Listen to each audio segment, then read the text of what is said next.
or the Competition Commission have huge records. How do you expect a judge to digest evidence in a statutory appeal in a record involving 15,000 pages? Artificial intelligence can prepare the entire record for you.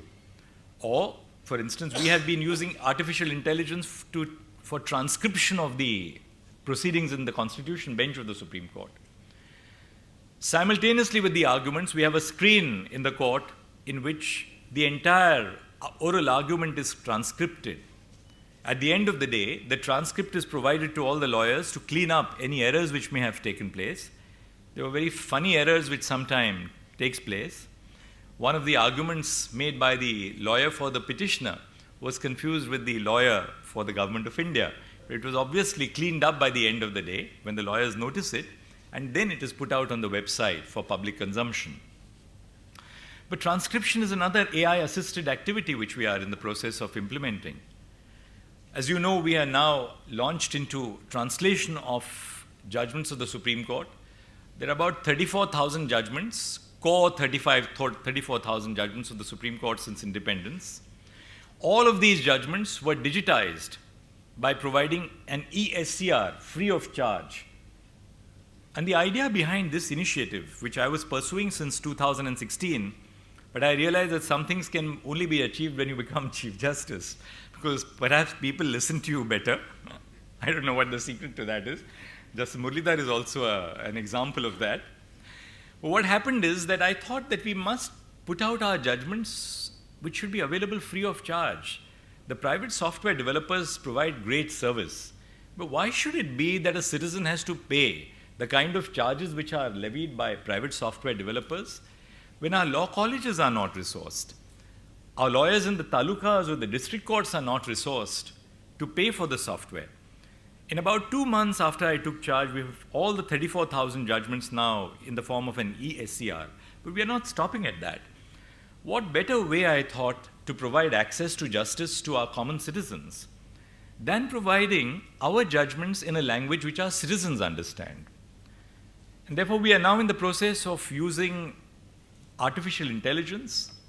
IIT Madras, which I believe is going to be making a presentation here, is at the forefront of that activity.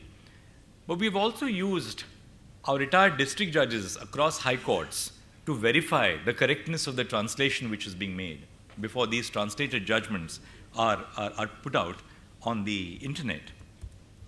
The next aspect which I would like to stress on is the need for e-Seva Kendras. Now, e-Seva Kendras are a core part of our mission in phase 3. E-Seva Kendras are important because we envisage that we will set up about 4,400 e-Seva Kendras across India at a budgeted outlay of about 394 crores. Now, an area which I want to throw up for discussion and for reflection by all the colleagues today from all high courts and the CPCs, while setting up e-Seva Kendras, can we not do something and replicate a pattern similar to, say, the passport centers? This is something which was raised just the other day with me by the team from the Department of Justice. We have passport centers across India which are run by a pan-India agency. There are two critical requirements of e-Seva Kendras. First, a certain degree of uniformity. I have all these inaugurals which I'm invited for across India, and I'm always wary of the fact, is this an inaugural only to have the Chief Justice of India to come and grace that particular event? It's important for us to have uniformity in the kind of facilities which we will be providing to e-Seva Kendras. Now, if you have to have uniformity, you can scale it up. You obviously cannot have the same e-Seva Kendra for a court establishment which has, say, 5 courts, with a court establishment which has 150 courts in UP. But you must therefore have a uniformity of facilities which we will provide in e-Seva Kendras and then scale it up depending upon the footfalls, depending upon the number of cases, depending upon the number of judges, depending upon the number of lawyers who have access to that court on a daily basis. नमस्कार, मैं हूं मानक गुप्ता। अगर आपको हमारा ये video पसंद आया हो तो इसे लाइक और शेयर जरूर करें और हां, हमें सब्सक्राइब और फॉलो करना ना भूलें ताकि आप देश और दुनिया की कोई खबर मिस ना करें। तो जुड़े रहिए हमारे साथ और देखते रहिए News24।